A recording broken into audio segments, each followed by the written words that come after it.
I've said many times, if you've seen any of my videos or caught any of my live streams, you've probably heard me say how much I love the movie Legend. Tim Curry's uh, villain, he portrayed darkness in the movie, and is probably hands down my favorite villain of all times. It just, in looks and stature, his voice, like everything about it. I think he killed it in that role. One, it looked like he had tons of fun, and it just transpires into the film. Like when you watch it back, it's just very very enjoyable. It's something I've always had a place in my heart for, and watching it throughout the years, it's just something I've really really enjoyed. And the very first time I ever saw this movie was I turned it on television. It was the scene where he's walking through the mirror for the first time. So his hand comes out. So the whole thing grabbed my attention, like 100%. Like I was just really, really into it. And so his hand comes through the mirror, and then his hoof. Because he's the devil in the movie, if you haven't seen it, but his hoof comes through the mirror and he's stepping through, and then Lily falls down and faints, and then he stands over her, and as he stands over her, his cape goes flowing backwards, and it's just an incredible scene. So that was the very first time I ever saw it, and so I've loved it ever since. And then recently, I did a video. I watched it. We do 80s movies on Sundays, and it was one of the ones we watched, and then I did a review on it. Well, it was the first time that my daughter, my youngest daughter, she's 5, actually happened to want to watch it. So she sat down, she fell in love with it. It's one of her favorite movies now. She repeats the lines, and of course, when Lily, there's a scene where they call her Dark Lily, and she's in a black dress and she's dancing.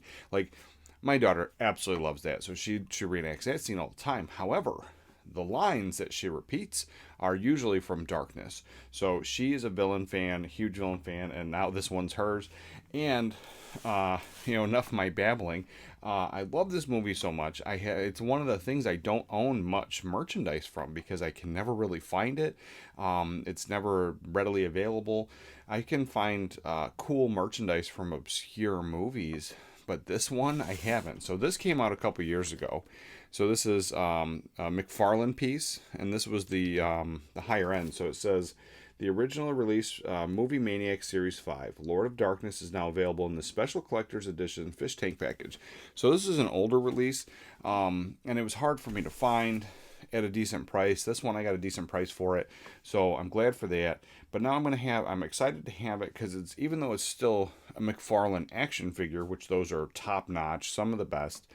This is more like a statue, or like a figurine. So I'm really excited about that, and I'm gonna be opening it up today. But looking for merchandise for it, other than movie posters, and I've got a couple T-shirts. I have the movie on DVD, VHS, and I have it on Blu-ray. However, I don't have anything else. I don't have. I don't have statues, figures, prints, posters, that type of stuff. And then you can definitely find some of the movie posters; those are available. But as far as like other things that I love to have, specifically statues, there's almost nothing. And for the movie goes, if there was anything attached to that movie, whether it be into toys or figures or art prints or any kind of merchandise tie-ins. I have a couple T-shirts, like that type of stuff's cool to me, but I'd rather have the cooler merchandise, and I'd rather have all that stuff. And so to me, this is exciting. So I am glad to have this. I'm going to be opening this up right now, and we're going to switch cameras. So this is the first, not the first time that I have tried to fix this. I've been recording this over and over and over again. My microphone went out, and as I went to open this, it didn't work, and then I got it working again, and then all of a sudden I tried to do this voiceover, and then the USB port that I was using went bad or something because I recorded over this whole thing, and it just didn't work again. So I finally got it working now, I think.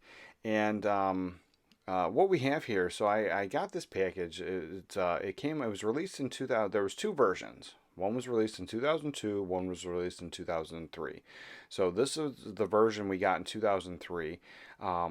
Absolutely loved this set, and having the better version, I was really excited for it. However, it seems like there was some missing pieces, and this is a brand new set, so it wasn't they were missing from the box. It's just the way Darkness is positioned. He's supposed to be holding a sword and the unicorn horn, and you do have that in the smaller package with the bubble pack that didn't have all the display features and everything.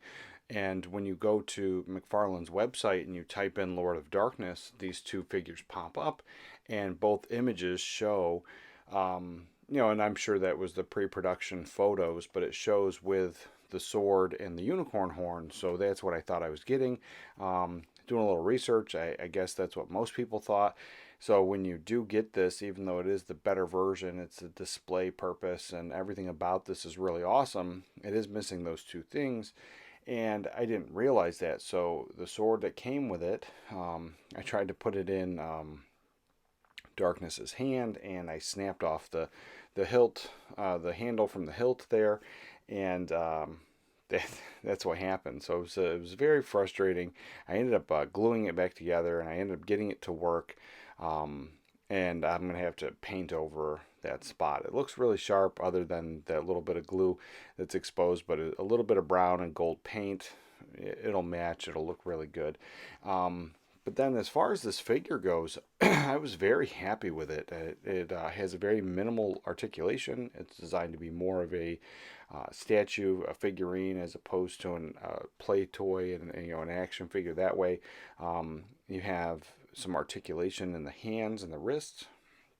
You have some articulation in the legs and the ankles, and then you do have some articulation in the head and the horns. So all of that was really nice. This was a pain to get out, and I commend McFarlane and everything that they do. Like they definitely make a higher end toy. They have a handle on this market, and so the packaging is always top notch. The figures are always top notch. Everything about this is great. I really do love this. I really appreciate this. But it was kind of a pain to get everything out, and being an older piece, being almost 20 years old, I almost was afraid that I was going to break it. I broke the sword, and the packaging when I was opening it, the fish tank bubble package there, as I was trying to take it apart, the part of it did chip away, and that was just because it's old. It's wherever this was originally stored, it was probably not stored in the best condition. So if it had any temperature changes and stuff like that, it would cause the plastic to be more brittle. But this is definitely an older piece, and I was glad to have it because, like I said before, it's very hard to find any kind of merchandise from this line. You usually find, t-shirts, posters, that type of stuff. Very rarely will you find some secondhand stuff, and I don't know when the last time this stuff was new. Like these McFarlane toys, like they came out in 2002, 2003, so 19 years old and 20 years old respectively. But as far as like other companies making new merchandise for this movie, I don't really know. I know it has a huge cult following, so you definitely have your fans, being Darkness being the most popular and the one that sells out. So it's no surprise that that's usually all you can find. But I would rather have some cool things from many of the movie characters. So that's where I'm at with this whole thing and collecting. But when I have come across other things, so this is the smallest piece that I noticed that I know that's out there. I don't know if there's other stuff, but this is the smallest piece, and I'm glad to have it in my collection. But I know NECA made a 20-inch version that was a little bit more pricey at the time when it came out. I don't know how much it was. However, the cheapest I've ever found it for on eBay was about $600, and that's just crazy out of my price range. So that's why I don't have that piece. And the statues, even though some of them are really, really nice, I think Soda Toys made one. They're really nice. We're talking thousands of dollars for these statues.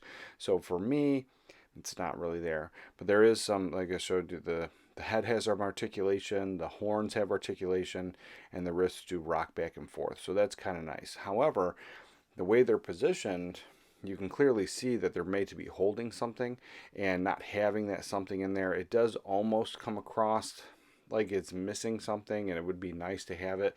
And I mean, I get the point. I get that this was a probably an expensive figure to produce and that type of stuff, but just those simple having those accessories fixes that.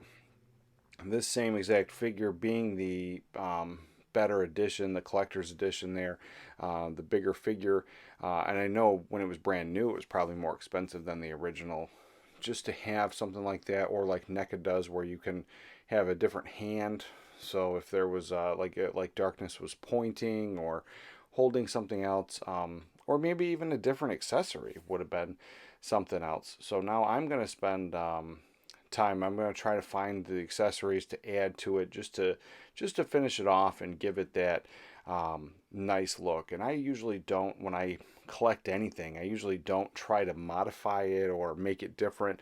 But the other version did have these two pieces, so I know when a lot of times you can find on eBay or other places where these things will get broken over the years, and somebody will sell off, you know, parts of it or sell it as broken. And in that fashion, if I could find the sword and the unicorn horn, I would, and I would definitely add it in there and that. But if I never find it, it's still a great piece. I really did enjoy it. But this is about the part where I didn't realize that it wasn't the right sword, and I tried to wedging it in, and I snapped it. And luckily I glued it back together, and it did work out. It does look okay.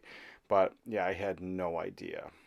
And being an older piece, not being familiar with it, and not realizing it wasn't the right sword. That's the one thing that never comes with McFarlane stuff or some of this newer stuff, is some kind of instruction thing of like, hey, these are the figures that go in. Not that you really need it, but I have purchased some high-end statues that have a little piece of paper that say, clip this piece in here, clip this piece in here, and then they're magnetized pieces that were packaged separately so they don't get broken in shipping. And then even though it's very clear where the head goes and that type of stuff, there's still usually like a little diagram. And then here I was showing you where there's a little peg that sticks out where it fits into the back of the diorama there. There's a spot for it. And then as I did that, I broke, after I had re-glued it, I broke it again trying to put it back. So then I had to re-glue it, and then now we're good, and now it fits fine. But then when Darkness actually is fully standing in its spot, it doesn't really sit there. I mean, it sits there, but you don't really see it as well. So it's cool to have. It's a cool little detail. It wasn't all that necessary. I am sad that I broke it, but the fact that it's just going to sit on the shelf, it's not going to get played with. Other than me telling you guys now, I don't think after it's painted that anybody would have ever even noticed. And then my other dilemma was this spot. As I'm trying to put him in, he does have very minimal articulation, but being a big heavy figure and being top heavy, there's 1 foot peg. And having the 1 foot peg, not that it was overly difficult to stand him up and get him right positioned. However, it still makes him top heavy, and it's not as secure. So having a young child and that type of stuff, a lot of times shelves get bumped, things get knocked, things get thrown, and I just would hate for him to fall over and break, or possibly break something else, because as it stands right now, the only spot I have him for is with some of my other statues. So I don't know. I would definitely give this probably a 95 on satisfaction scale. Everything about it is amazing. I think it's really cool. Todd always knocks these things out of the park. Just my minor gripes of not having the accessories that I thought I was getting and that he's supposed to be holding. So it's not even just that this is a different figure and it didn't have it. Like, you can clearly see the way his hands are positioned, and he's supposed to be holding that. And then the foot peg. But there's the final product. So here it is, all said and done with. So that's how it's going to sit on the shelf. I think it looks pretty sharp. I'm really excited for this, and I probably am going to look for that other piece just to get the other accessories. And what else is there? There's not much stuff, so I'm always going to be on the lookout for it. But I really love this piece. And then Go ahead and like the video. Let me know in the comments down below how you feel about the movie or the figure or what you're collecting, and go ahead and subscribe.